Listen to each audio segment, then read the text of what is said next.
Assalamualaikum warahmatullahi wabarakatuh. Pada kesempatan kali ini kami akan membawakan materi Suluk Gatholoco yang dibawakan oleh Viva Alfidiawati dan Sherly Elisa Nurjana. Penistaan terhadap Islam sudah terjadi bahkan ketika Indonesia masih dijajah oleh VOC. Contoh dua buku karya sastra anonim yang berisikan olok-olokan terhadap syariat Islam adalah Suluk Gatholoco dan Serat Darmo Gandul. Suluk Gatholoco merupakan karya sastra Jawa anonim yang muncul pada awal abad ke-19 di zaman Mataram Surakarta yang menceritakan perbincangan atau perdebatan antara Gatholoco dengan Dewi Perciwati mengenai hakikat pria wanita, 8 perilaku dalam asmaragama, dan asal terjadinya benih manusia. Suluk Gatholoco juga berisi perbincangan tentang tasawuf falsafi tentang hakikat alam semesta dan konsep-konsep metafisika. Banyak orang menganggap Suluk Gatholoco lebih nakal ketimbang Serat Centini. Ia juga membenarkan dan menganjurkan hubungan seks sebagai salah satu cara berdialog dengan Tuhan. Beberapa tokoh di sekitar Gatholoco punya nama yang berkonotasi dengan seksualitas, dari Darmo Gandul hingga kelima istri Gatholoco. Suluk Gatholoco tak cocok dengan model tradisional pahlawan Jawa, seperti prajurit kesatria yang anggun, resi petapa yang bijak, muslim yang saleh, ataupun raja yang budiman. Gatholoco dan penulisnya juga sama sekali tidak berminat pada daftar dan keberagaman ajaran yang mereka tampilkan. Hanya ada satu pengetahuan yang dianggap penting, pengetahuan mistis tentang lelaki sejati, dan Gatholoco memaparkan kerumitannya dan mempertahankannya dengan penuh kemarahan dan kasar, kebijaksanaan yang liar dan urakan. Sekilas, Suluk Gatholoco banyak memprolog syariat Islam dan para ulama pesantren maupun petapa.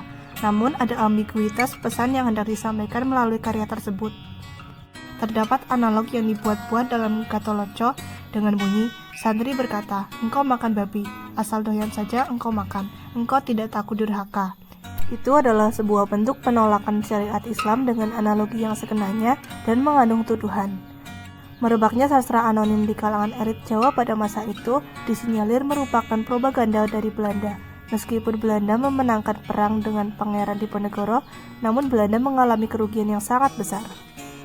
Bagi para priayi, kemenangan Belanda menandakan takluknya seluruh Jawa kepada pemerintah kolonial Belanda, sehingga ketaatan mereka tidak tertuju lagi pada kewibawaan Islam, namun pada kewibawaan Kristen. Saat itu, Islam dituduh merenggut kebudayaan Jawa yang agung, seperti Majapahit. Belanda mencoba membenturkan kebudayaan Islam dengan kebudayaan Jawa, karena hal tersebut memberikan peluang yang besar bagi Belanda untuk menempatkan agama Kristen sebagai agama mayoritas di Jawa. Menurut peneliti, dalam Suluk Gatholoco terdapat beberapa paragraf yang secara eksplisit mencita-citakan kekristenan orang Jawa, yaitu Arab ing zaman waktu niki sampun boten kanggo resah sija adil lan kukume ingkang kangge mutasi prakawis serate jeng Nabi Isa rahuallahu, yang memiliki arti serat Arab di zaman sekarang sudah tidak terpakai. Hukumnya meresahkan dan tidak adil. Yang digunakan untuk memutuskan perkara adalah serat Kanjeng Nabi Isa rahuallahu. Adapun yang lainnya berbunyi, wong Jawa ganti agama, akeh tinggal agama Islam benjing aganti ke agama kawruh, yang artinya orang Jawa ganti agama, besok banyak yang meninggalkan Islam, berganti menganut agama kawruh. Agama kawruh yang dimaksud adalah agama Nasrani. Merujuk pada nama dan dialog yang berlangsung di Suluk Gatholoco, karya ini seolah ingin menjadi kritik pedas, sarkasme, dan perlawanan terhadap formalisme keagamaan yang terlalu kuat. Bahkan dari namanya sendiri, karya ini ingin melawan kekakuan dengan menghadirkan sesuatu yang dianggap tabu, najis, dan kufuru di mata agamawan.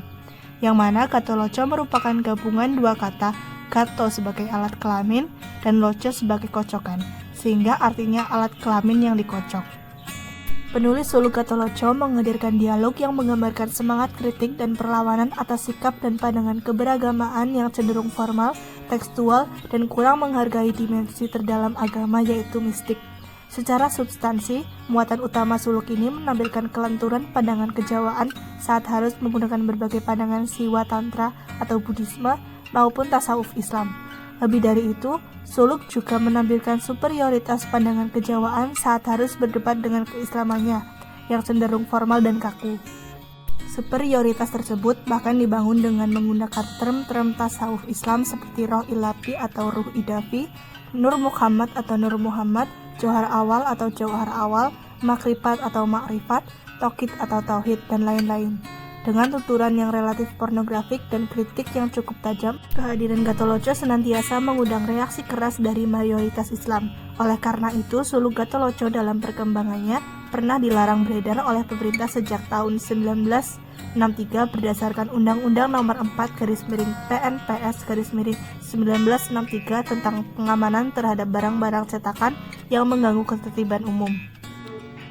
Suluk Gatholoco mengandung unsur-unsur penghinaan terhadap agama Islam, yaitu pada pupuh 5, 6, dan 10. Pada pupuh 5, terdapat penghinaan terhadap Islam, yaitu tentang Ka'bah, di mana ketika guru ngaji berkata bahwa Ka'bah adalah pusat dunia yang ada di Mekah dan sebagai kiblat sembahyang bagi para ulama, tetapi menurut Gatholoco, Ka'bah hanya batu yang disembah dan bukan pangeran yang senyatanya.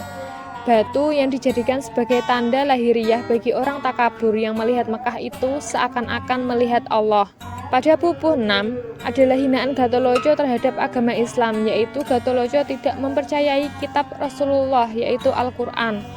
Gatholoco malah tertawa keras dan menyebut guru ngaji keparat karena mempercayai kata-kata dalam kertas dan mengikuti bukunya orang Arab, bukan malah peninggalan leluhurnya.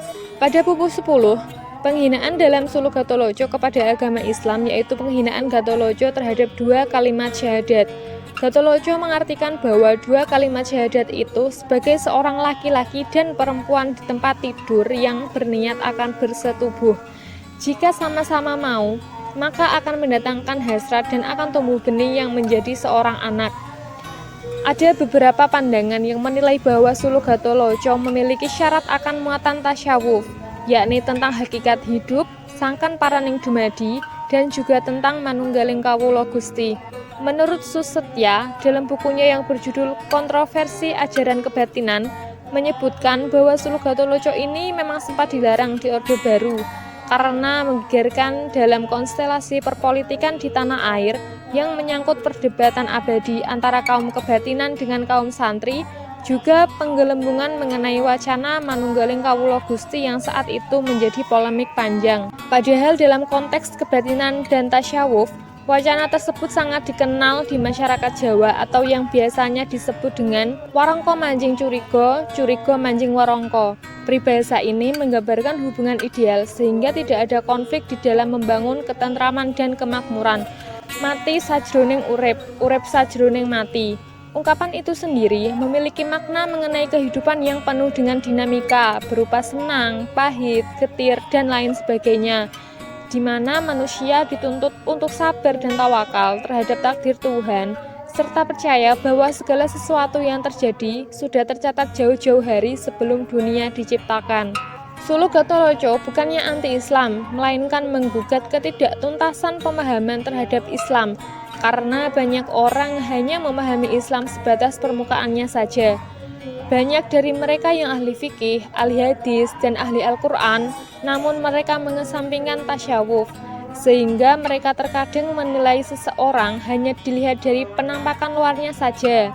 Mereka tidak mempertimbangkan sisi dalamnya. Akibatnya, mereka sering menjadikan ilmunya sebagai bahan untuk menjatuhkan orang lain.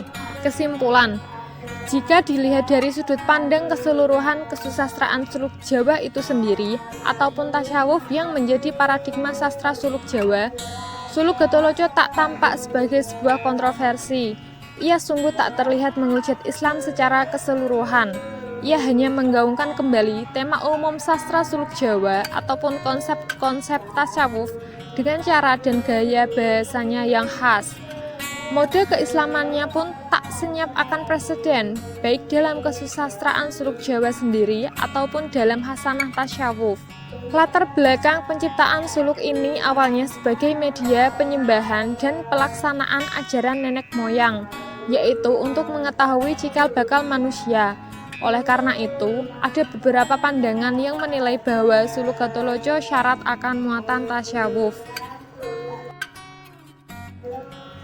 Sekian materi yang dapat kami sampaikan. Video ini dibuat untuk memenuhi tugas ujian akhir semester mata kuliah Sastra Mistik Prodi Sastra Indonesia Universitas 11 Maret Surakarta dengan dosen pengampu Profesor Istadianta.